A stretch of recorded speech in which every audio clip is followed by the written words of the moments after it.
Selamat datang kembali di R Entertainment, selamat datang kembali di The Golden Cross Playlist. Seperti biasa hari ini kita akan melanjutkan review saham part yang ke-321. Namun sebelumnya bagi teman-teman yang mungkin belum subscribe channel YouTube ini, sekali lagi jangan lupa tekan tombol subscribe, nyalakan lonceng notifikasinya agar teman-teman tidak pernah ketinggalan informasi-informasi terbaru dari channel ini. Di part yang ke-321 hari ini kita akan kembali mereview ada 6 saham, di mana saham Demas, Zing, MAPI, DIL, MTK, dan saham BRMS. Sekali lagi teman-teman mohon maaf bagi yang masih request. Ada beberapa juga yang saya lihat ada saham-saham yang kenaikannya sudah cukup tinggi. Tidak akan saya bahas dulu, akan saya berikan yang lebih dekat dengan support, sehingga teman-teman punya banyak sekali referensi saham-saham yang dekat support dibandingkan saham-saham yang sudah terbang tinggi. Walaupun mereka uptrend, tapi kenaikan mereka tuh terlalu signifikan ya. Kalau kita belajar teknikal, sudut kemiringan kenaikan kalau lebih dari 45 derajat itu sudah cukup rawan. Artinya apa? Ketika dia bisa naik tinggi secepat itu, maka juga ada kemungkinan besar dia turun secepat itu. Nah, pertanyaannya adalah teman-teman sampai di level mana nih? Jangan sampai teman-teman sedang berada atau mau ambil posisi sedang di pucuk-pucuknya dan setelah itu dia dibanting dan akhirnya teman-teman nyangkut. Itu yang saya tidak mau. Lebih baik saya coba cari emiten-emiten yang mungkin lebih aman dalam artian dekat dengan support, baik PBL maupun dengan PBH. Nanti kita akan membahas satu persatu. Saham pertama yang akan kita review kali ini adalah saham Demas, di mana dalam perdagangan kemarin ditutup di harga 193 atau ditutup stagnan, di mana dalam perdagangan kemarin Demas bergerak dalam range yang tidak terlalu lebar, sangat tipis, yaitu dari harga 191 sampai dengan 193. Kalau kita perhatikan dari The Golden Cross Analysis, di sini resikonya sudah rendah, termasuk rendah, dan juga harga saat ini menarik sekali karena dia berada dekat dengan level support terkuat, level PBL saat ini di harga 190. Harga closing 193 artinya hanya selisih 3 poin. Kalau memang Demas masih bisa kuat dan bertahan di 190, maka ini adalah area beli yang menarik. Silakan pertimbangkan buy 190 sampai dengan 193. Batasi cut loss kurang lebih di 185 187 dengan target kenaikan terdekat ke 204 dan target kenaikan terjauh adalah menuju ke 222. Akan tetapi kalau misalkan Demas tidak mampu bertahan di level support terkuatnya di harga 190, maka jelas mending kita wait and see terlebih dahulu. Kita harus memastikan dulu Demas bisa kuat dan bertahan di 190. Kalau memang bisa bertahan, ya area beli tadi bisa kita pakai untuk melakukan pembelian. Kalau kita perhatikan dari broker summary, jelas di sini broker summary-nya menurut saya pribadi masih belum terlalu menarik. Jadi kita mungkin menunggu ya semoga di hari Senin ada perubahan skema, skenario yang membuat broker summary sudah mulai menarik, sehingga itu bisa menjadi patokan kita untuk lebih yakin lagi entry di emiten ini. Jadi sekali lagi, kalau saya pribadi tetap akan lihat teknikal untuk titik entry saya, tapi saya akan melihat bandramelogi untuk menentukan keyakinan saya. Jadi teknikal sudah bagus, ditambah lagi kalau bandramelogi juga bagus, ya itu keyakinan saya semakin tinggi dan memutuskan saya untuk membeli. Akan tetapi kalau misalkan teknikalnya sedang jelek, namun bandramelogi sudah bagus, maka saya tetap akan melakukan pembelian, tetapi dengan catatan adalah tidak langsung beli full ya. Saya akan lakukan money management saya dan nanti sampai kepada level support yang bagus dari teknikal barulah saya melakukan pembelian secara keseluruhan. Jadi itu adalah strategi saya pribadi selama saya ada di capital market ya, khususnya di saham. Dan juga teman-teman harus diperhatikan nih, kalau teman-teman mungkin buka data ya, ini kalau yang saya ikuti, bahwa di bulan Agustus itu menjadi bulan yang penuh kebahagiaan ya. Karena apa? Hampir nanti dalam sebulan ini teman-teman pasti akan menikmati masa-masa berjayanya itu.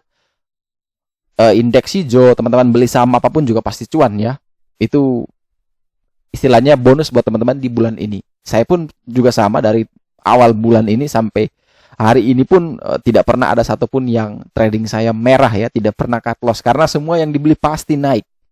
Nah, itu jangan sampai dijadikan sebagai sebuah kebanggaan. Karena apa? Disitulah justru teman-teman titik hancuran dimulai. Karena apa? Ketika kita terlalu nyaman bahwa kita bisa mendapatkan cuan dengan mudah, maka kita akan lupa dengan satu sisi di mana ternyata di balik semua itu market masih bisa membuat kita rugi karena kita mengabaikan itu. Akhirnya apa?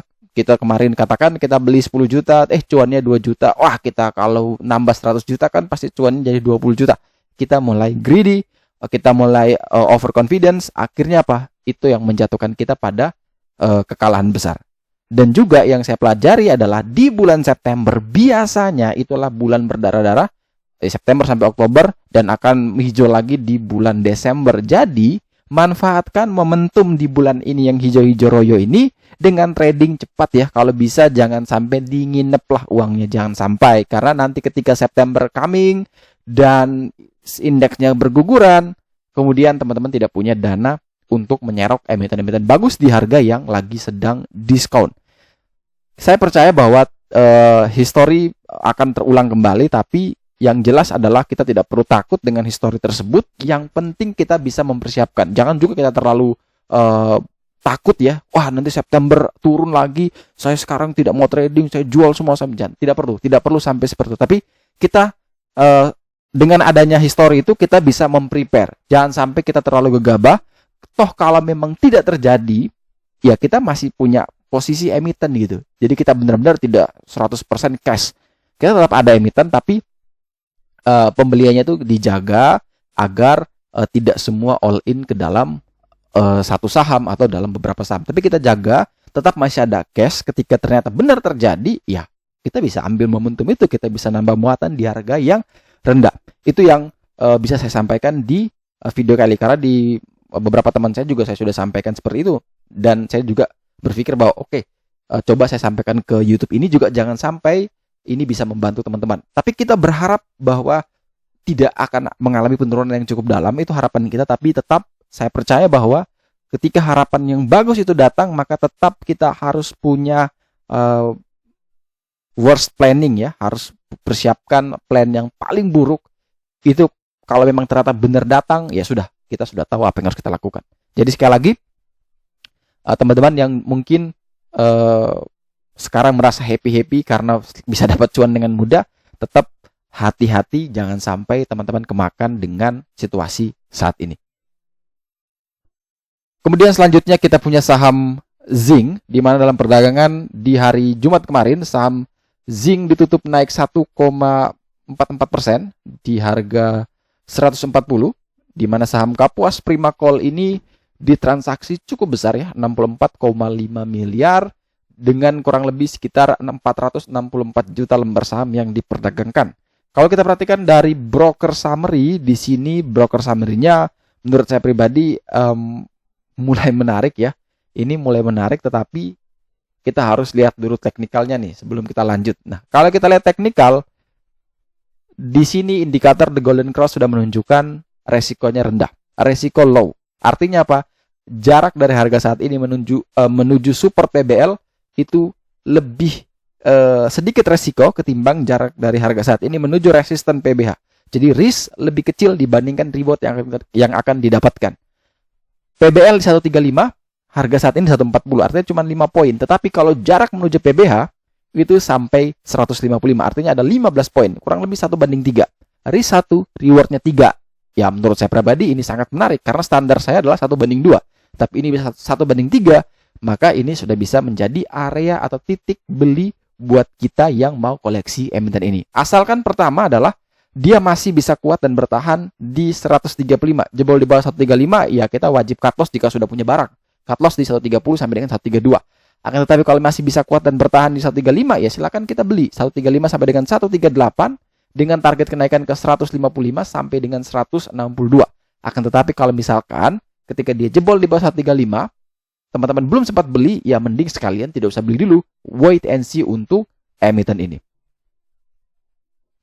Kemudian saham selanjutnya adalah saham Mitra Adi Perkasa Tbk dengan kode emiten MAPI, di mana dalam perdagangan kemarin MAPI dibuka langsung dibanting sampai 655. Naik sedikit ke 700, dibanting lagi 655. Namun yang menjadi menarik adalah dia bisa closing naik stagnan di 695. Ini luar biasa. Artinya apa? Ketika pagi tekanan jual begitu masif, namun di sore hari ada demand buy yang cukup kuat yang mampu mengangkat kembali MAPI ke harga opening di hari Kamisnya. Opening di hari Jumat.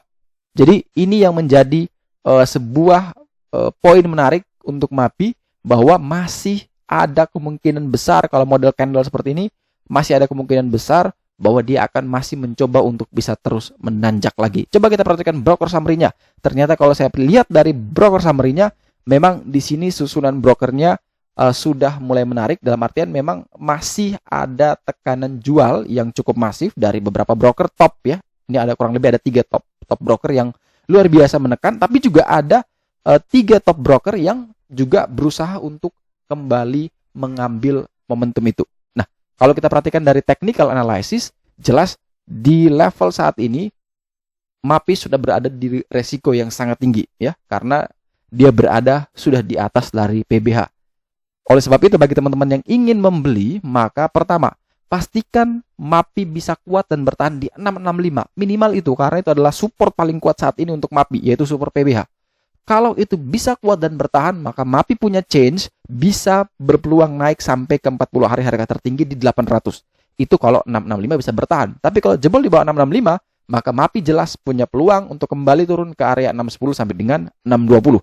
Jadi kalau teman-teman yang ingin membeli, maka manfaatkan momentum ketika dia bisa koreksi, katakan di 665, 670, ya silakan ambil di sana. Asalkan 665 itu bisa kuat bertahan, maka itu adalah sebuah range buy yang menarik. Akan tetapi kalau jebol di bawah itu ya jelas wait and see, mending tunggu sekalian di 620. Akan tetapi kalau ternyata dia tidak turun, mungkin katakan turunnya di 675, 680, ya mending kita jaga dulu, wait and see, kita tunggu sekalian dia breakout. Ketika dia mampu melewati 700, ya itu resistance psikologis, break 700 kita buy dengan target ke harga 800. Langsung prepare batasan cut loss kurang lebih 3 tick atau minus 3% atau minus 5% sesuai dengan preferensi yang teman-teman biasa pakai. Selanjutnya, kita ada saham DEAL, di mana saham Dewata Freight International ini ditutup di harga 69. Bayangkan saham DEAL dibuka di harga 67, kemudian dibanting sampai ke 63, setelah itu di sesi kedua ditarik tiba-tiba sampai closing di 69, dan itu merupakan harga tertinggi. Jadi menurut saya pribadi, ini sangat menarik ya, ini potensi yang luar biasa, sangat menarik. Dia membentuk satu candle yang luar biasa, di mana ini yang orang bilang adalah candle hammer. Candle hammer mengindikasikan bahwa adanya tekanan beli yang begitu kuat yang akhirnya bisa membuat harga saham yang tadinya sempat turun dalam akhirnya bisa naik dan bahkan bisa mencapai titik tertinggi di hari itu. Dan ini menurut saya pribadi sangat menarik, apalagi turnovernya, nilai transaksi volumenya itu sangat besar ya, 17,4 miliar. Dan ketika saya buka broker summary, ternyata ini menarik sekali. Ini adalah akumulasi yang luar biasa dan dipimpin oleh broker tukang copet ya, yang menurut saya pribadi ada beberapa broker tukang copet yang bisa mendrive harga saham DEAL bisa naik lebih tinggi, sehingga ini layak untuk dimasukkan ke watchlist, sehingga kita bisa lihat teknikalnya. Ternyata teknikalnya kurang lebih cuma 2 tick lagi dia akan breakout. Jadi kita tunggu sekalian, ketika dia mampu melewati 71, silakan buy di sana. Buy on breakout 71 sampai dengan 73, target kenaikan ke 86 sampai dengan 108. Tetapi kalau misalkan dia tidak mampu melewati 71, jangan dulu beli. Kita hanya akan membeli kalau memang dia bisa melewati dari 71. Misalkan setelah teman-teman beli 71, katakan dia breakout nih, beli 71, ya langsung prepare cut loss. Cut lossnya di berapa? Ya di 66, 67 lah. Kita pasang di situ. Atau teman-teman bisa atur sendiri sesuai dengan preferensi resiko masing-masing. Akan tetapi kalau beneran dia breakout 71 dan tidak turun lagi, ini masih punya potensi bisa terus melanjutkan kenaikan. Karena apa? Dari model volumenya, model chartnya, candlenya ini sudah sangat bagus, sangat tinggi volumenya. Kenapa? Karena biasanya kalau volumenya yang berwarna putih, ini artinya volumenya cukup rendah. Kalau yang sudah berwarna hijau dan biru ini volumenya tinggi-tinggi. Dan biasanya kalau volume yang seperti itu, besoknya biasanya terus mengalami kenaikan. Jadi manfaatkan momentum. Kalau memang dia bisa breakout sedikit 71, silakan ambil momentum di sana. Tapi kalau selama dia belum breakout, jelas mending wait and see ya. Tapi kalau bisa breakout, maka ini menjadi emiten yang menarik untuk diperhatikan di hari Senin. Ini saya juga langsung masukkan ke watchlist saya ya. Biasanya saya punya watchlist yang saya buat di RTI. Kemudian saya tulis incar buy ya. Saya tulis incar buy, tinggal ketik emitennya DEAL, dan nanti besok saya akan lihat bagus apa tidak. Karena di incar buy saya itu ada MCOR dan dinar ya, sudah saya masukkan dan ternyata dua-duanya naik luar biasa. Dinar sampai arah itu dari harga 250 kalau tidak salah. Jadi luar biasa. Sekarang DEAL ini yang masuk menurut saya pribadi ya, ini masuk dalam semua kriteria saya kecuali tinggal satu tuh, breakout BBL. Ini menarik sekali. Bandarmologi bagus, technical hampir bagus, semuanya perfect. Ini kalau breakout 71, maka saya yakin bahwa masih punya chance bisa naik sampai ke area PBH ya 86. Kalau bisa tembus lagi kuat bertahan 86 ya 108, sangat memungkinkan untuk deal bisa ke sana. Kemudian saham selanjutnya adalah saham Elang Mahkota Teknologi dengan kode emiten EMTK, di mana dalam perdagangan hari Jumat kemarin ditutup minus 4,42% di harga 2.600. Kalau misalkan teman-teman perhatikan bahwa saham MTK dibanting parah sekali, ini kalau bisa dilihat bahwa dia sudah berjuang naik sampai melewati PBH, namun sayang sekali gagal bertahan, gagal kembali menanjak melewati PBH tersebut, dan setelah itu dibanting cukup kasar. Nah, dengan bantingan seperti ini, maka ada kemungkinan besar ya masih bisa terus melanjutkan penurunan. Kalau saya pribadi melihat seperti ini dan sudah tidak ada support bantuan lagi, ya mending saya tunggu sekalian di 2340. Saya tidak mau ambil resiko. Kalau ternyata dia bisa naik lagi, ya itu bukan bagi saya bukan sebuah kesalahan, karena ya saya tidak mau mengambil resiko dulu. Yang terpenting itu good trader adalah yang bisa mengukur resikonya dulu. Jadi jangan yang di otak itu adalah cuan, jangan. Kalau kita sudah mampu ukur resiko, gampang kok cuannya nanti datang.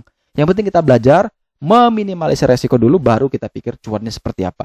Nah, kalau kasusnya seperti MTK ya jelas saya pribadi mending tunggu di 2340 sampai dengan 2360. Itu baru mungkin bisa dipertimbangkan untuk entry dengan cut loss kurang lebih di 2300. Selesai. Singkat, jaraknya tidak terlalu jauh, tapi saya sudah pastikan bahwa itu adalah level terkuatnya, level support pentingnya. Kalau ternyata dia malah naik lagi, ya mending nunggu sekalian dia breakout 2780. Jadi kalau selama dia masih bermain di antara itu, masih terlalu jauh dari level PBL, ya mending kita wait and see. Mending kita sabar, tunggu di area PBL, atau kita menunggu sekalian dia break di area PBH.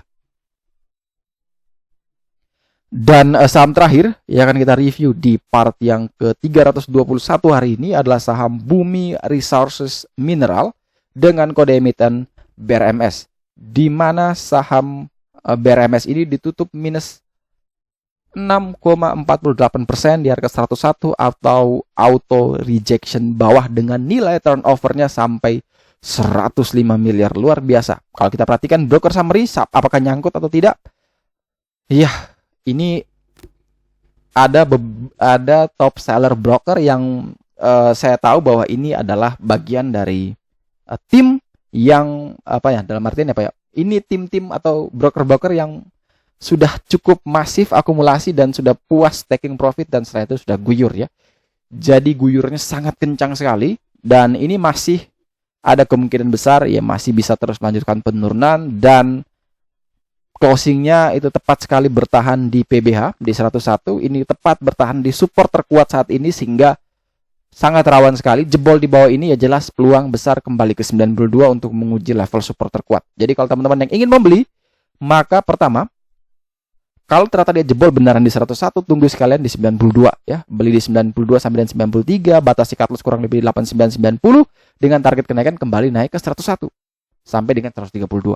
Akan tetapi kalau misalkan dia dibanting beneran ke 101, namun turunnya tidak sampai ke 92 nih, dia mungkin mentok di 98, setelah itu dia balik lagi, bisa lewat lagi, bisa naik lagi ke 101, ya kita buy.